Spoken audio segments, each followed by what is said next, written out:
Student खबरी education से related छोटी बड़ी इंफॉर्मेशन के लिए सब्सक्राइब करिए हमें and don't forget to press bell icon. So hi and welcome back to our channel. My name is Madiya Khan और आज का जो हमारा टॉपिक है वो है बैचलर्स ऑफ डेटा साइंस, जहां पे हम बात करने वाले हैं कोर्स की डिटेल्स की। डेटा साइंस एक 4 साल का अंडर ग्रेजुएट कोर्स है जो कि डील करता है with various tools and techniques of science to extract relevant data from a large volume of data available. अब हम बात कर लेते हैं थोड़ी सी और डिटेल्स की। तो अर्शी, अगर हम बात करें एलिजिबिलिटी क्राइटेरिया की, तो क्या एलिजिबिलिटी क्राइटेरिया होती है to get in data science? सबसे पहले एलिजिबिलिटी से पहले ऑब्वियसली आपने ये बता दिया होता क्या है, बट अगर हम शुद्ध देसी भाषा में बात करें, क्योंकि कई सारे स्टूडेंट्स हैं जिनको पता ही नहीं होता है होता क्या है।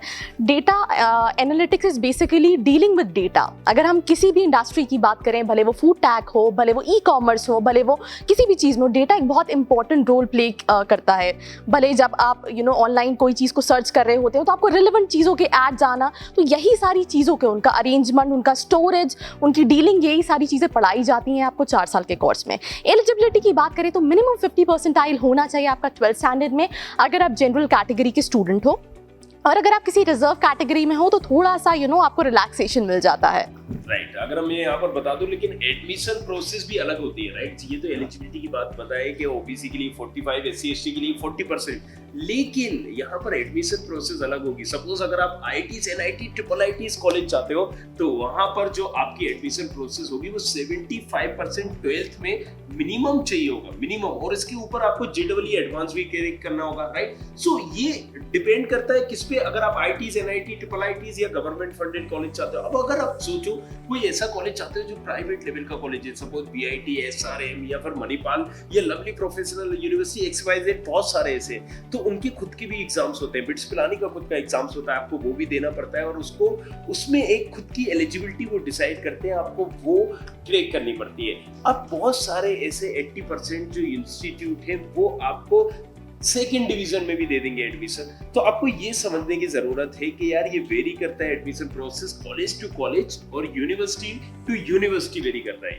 अब हम बात कर लेते हैं एवरेज फीस स्ट्रक्चर की। तो अगर हम एवरेज फीस स्ट्रक्चर की बात करते हैं, ऑब्वियसली इट डिपेंड्स कि आप कौन सी यूनिवर्सिटी जा रहे हैं या कौन से कॉलेज जा रहे हैं, मगर जो ओवरऑल एवरेज फीस स्ट्रक्चर होता है वो कितना पड़ जाता है? It starts from, obviously data analytics जो है वो नया कोर्स है, तो जो मिनिमम फीस होती है it starts from 3 lakh and it goes to 4 to 5 lakh depending upon universities पर ईयर। अब हम बात कर लेते हैं एवरेज सैलरी के बारे में। Obviously again it depends on which position you going for, which company you going to. तो अगर हम एवरेज सैलरी की बात करें तो वो कितना अराउंड कितना पड़ सकता है? A very good thing about this course, क्योंकि इसमें बहुत ज़्यादा भीड़ रहती नहीं है। बहुत सारी यूनिवर्सिटीज़ इस कोर्स को ऑफर नहीं करती हैं। अभी ट्रेंड बढ़ा है, कई सारी प्राइवेट यूनिवर्सिटीज़ ने इन कोर्स को स्टार्ट किया है।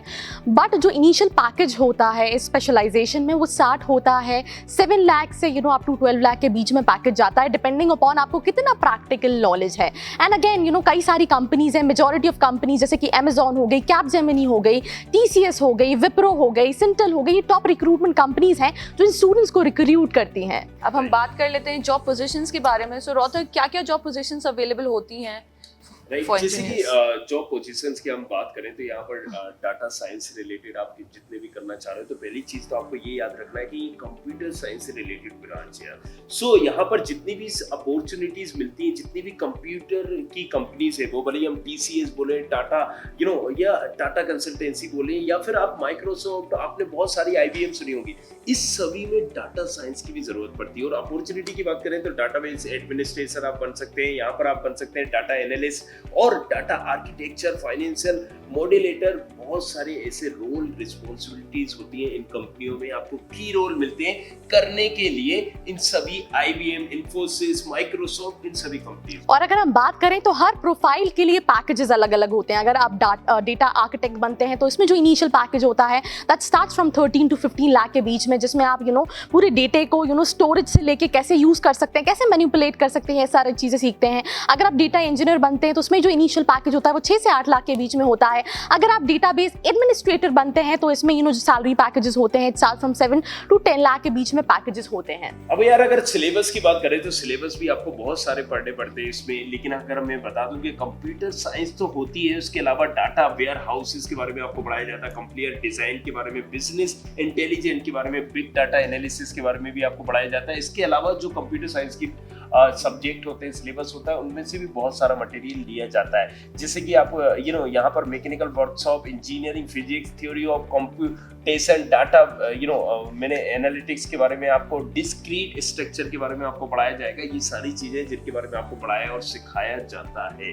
और इसके अलावा भी बहुत सारे ऐसे टॉप कॉलेजेस भी होते हैं यार, जहाँ से आप डाटा साइंस कर सकते हैं। आप कॉलेज के नाम हम इसलिए नहीं बताएंगे क्योंकि 1-2 नहीं, 1000+ कॉलेजेस, और उसको हम नेक्स्ट वीडियो में डिस्कस करेंगे। तो अगर आपने अभी तक चैनल को सब्सक्राइब नहीं किया है, go right away, subscribe to the channel.